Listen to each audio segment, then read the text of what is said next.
बिस्मिल्लाहिर्रहमानिर्रहीम। अस्सलाम वालेकुम व्यूअर्स, मैं हूं किरत खान और आप मेरे साथ हैं ग्वादर इकरा एसोसिएट्स के स्टूडियो में। हमारे साथ स्टूडियो में मौजूद है मीर मज़हर अली मक्सी साहब। अस्सलाम वालेकुम मक्सी साहब। वालेकुम सलाम। मक्सी साहब, हमें मोस्टली लोगों के सवाल हैं कि हमें कैसे पता चले कि जो प्लॉट्स आप हमें बेच रहे हैं उसकी प्राइस सही है कि नहीं है? देखिए, दुनिया पूरी में यूरोप, पाकिस्तान, हिंदुस्तान कहीं भी चले जाएं, पहली बात है कि कोई मैकेनिज़्म नहीं होता है कि वो जिससे आप तोल नाप करें इसकी। अब रह गया सवाल ये कि अंदाज़े ज़रूर लगाए जाते हैं। और दूसरी बात ये है कि हमारे पाकिस्तान में अक्सर लोग धोखा किधर खाते हैं कि वो एक बहुत बड़ी रियल्टर कंपनी या एक बहुत बड़ी एजेंसी उसको एक प्राइस बताती है और उसके मुकाबले में एक फुटपाथ वाला, मोटरसाइकिल वाला या कोई नौसरबाज उसको कम प्राइस बता के फिर उससे टोकन लेके अक्सर लोगों से फ्रॉड, धोखा इस तरह ही होता है। ये देखिए ना, कोर्टें जितनी भी पाकिस्तान में लाखों की तादाद में और पूरे पाकिस्तान में करोड़ों की तादाद में जो सिविल मैटर्स चल रहे हैं, जिसको 40-50 साल हो गए, लोग जो रोते धोते हैं वो इसी धोखे में तो आते हैं कि वो सस्ते के चक्कर में जाके लोगों से प्लाट खरीदते हैं और बाद में उनसे धोखा होता है, फिर रोते धोते हैं, फिर पाकिस्तान की भी बदनामी और वो अपने साथ और अपने बच्चों के साथ भी बड़ी ज़्यादती करते हैं। जो जमा पूंजी कमाते हैं वो उनको चीटर लेके चले जाते हैं। देखिए, एक अंदाज़ा है कि कोई भी बड़ी कंपनी मार्केट रेट ही आपको बताएगा ना, ज़ाहिर मार्केट रेट से तो कोई ज़्यादा नहीं बताता है। फिर थोड़ी बहुत बार्गेनिंग भी होती है, थोड़ी बहुत ऑफ़र, थोड़ी बहुत डिमांड में ये मीटिंग्स में मामलात तय हो जाते हैं, मगर ज़्यादा फ़र्क नहीं होता है क्योंकि एक नंबर चीज़ की अपनी वर्थ होती है। क्योंकि बेचने वाले को अपनी चीज़ का पता होता है कि मेरी चीज़ क्या है, वो ऑलरेडी मार्केट चेक कर चुका होता है। तो मेरी ख़रीदारों से भी ये गुजारिश है कि चीटर और नौसरबाजों के चक्कर में ना आए, उनको कम प्राइस बताते हैं।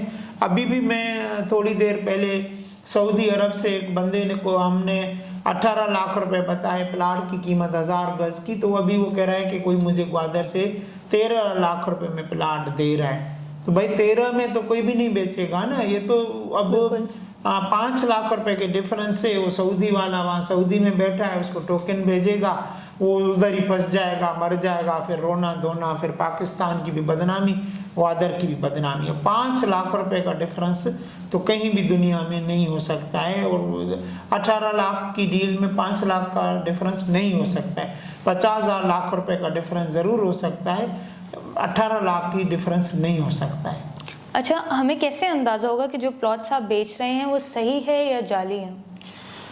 देखिए, अल्हम्दुलिल्लाह हम कोई भी प्लाट अपने क्लाइंट को ऑफ़र करने से पहले उसकी वहाँ से खुद वेरिफिकेशन कराते हैं। या तो हमारा खुद बेचा हुआ होता है, अक्सर प्लाट हमारे अपने बेचे हुए होते हैं, या अक्सर हमने हमारे इन्वेस्टरों के होते हैं, या फिर उसकी हम न्यू टाउन से, सिंगार से, या वहाँ DC ऑफिस से ओपन लैंड है तो उसकी वेरीफाई कराते हैं, या इंडस्ट्रियल एस्टेट का प्लाट है तो जीडा से उसकी वेरीफाई कराते। बहुत सारे मैकेनिज़्म हैं उसको तोल नाप के चेक कराने के, जो कि मैं अभी छोटे से इसी आपके प्रोग्राम में तो नहीं बता सकता, मगर आइडिया ज़रूर दे सकता हूँ। उसके मैकेनिज़्म तजुर्बा हमारा है कि वो हमें पता चल जाता है कि 1 नंबर 2 नंबर है। और जाहिर है कि जिसको हम बेच रहे हैं उसको हम अपनी कंपनी का एग्रीमेंट, एफिडेविट उसके साथ कर रहे हैं, मुआहदा कर रहे हैं, अपनी कंपनी की रसीद दे रहे हैं, तो जाहिर है हमारी तो अल्हम्दुलिल्लाह एक दुनिया में, पाकिस्तान में बहुत बड़ी गुडविल है। ज़ाहिर है हम किसी एक क्लाइंट के लिए तो अपनी और अपनी ज़ात की, कंपनी की गुडविल तो दांव पे नहीं लगाएंगे ना। बिल्कुल। तो अल्हम्दुलिल्लाह हमारे पास बहुत सारे मैकेनिज़्म हैं उसको चेक करने के। अच्छा, हम अगर न्यू टाउन, सिंगार या ओपन लैंड में इन्वेस्ट करते हैं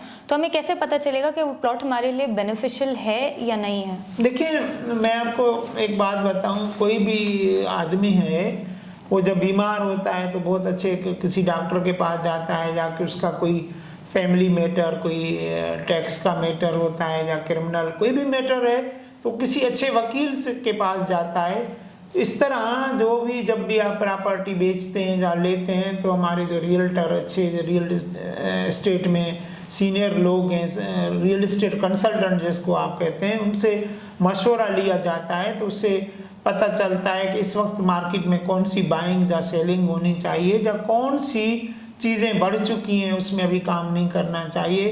तो हम इन्वेस्टर से पूछते हैं कि जी आपको इन्वेस्टमेंट का पर्पज़ क्या है, खाली इन्वेस्टमेंट है, बनाना है, कितना अरसा उसको आप इन्वेस्ट करते हैं, बहुत सारे हमारे भी सवालात होते हैं, फिर उसके बाद मशवरा देते हैं। Thank you so much Magsi साहब हमारे सवालों का जवाब देने के लिए। व्यूअर्स आपको बताते चलें कि हमारी टीम 18 आवर्स ऑनलाइन रहकर आपकी कंसल्टेंसी करती है। इसके अलावा हमारे ऑफिसेज ऑल ओवर पाकिस्तान मौजूद हैं। गवादर में जावेद कॉम्प्लेक्स एयरपोर्ट रोड पर, लाहौर में DHA फेज़ 3 वाई ब्लॉक में, इस्लामाबाद में हमारी 3 ब्रांचेज हैं, पहली गुलबर्ग ग्रीन में, दूसरी DHA फेज़ 2 और तीसरी कराची कंपनी में। हमारा मेन हेड ऑफिस कराची में अब्दुल्ला शाह गाजी रोड पर है। इसके अलावा हमारे ऑफिसेज लंदन, कनाडा, ऑस्ट्रेलिया और अमेरिका में भी मौजूद हैं। हमारी वीडियो शुरू से आखिर तक देखने का आपका बहुत बहुत शुक्रिया। चैनल को सब्सक्राइब करना ना भूलें और बेल आइकन का बटन ज़रूर प्रेस करें ताकि हमारी हर वीडियो की अपडेट अब तक बर वक्त पहुँचती रहे। तब तक के लिए अल्लाह हाफ़िज़।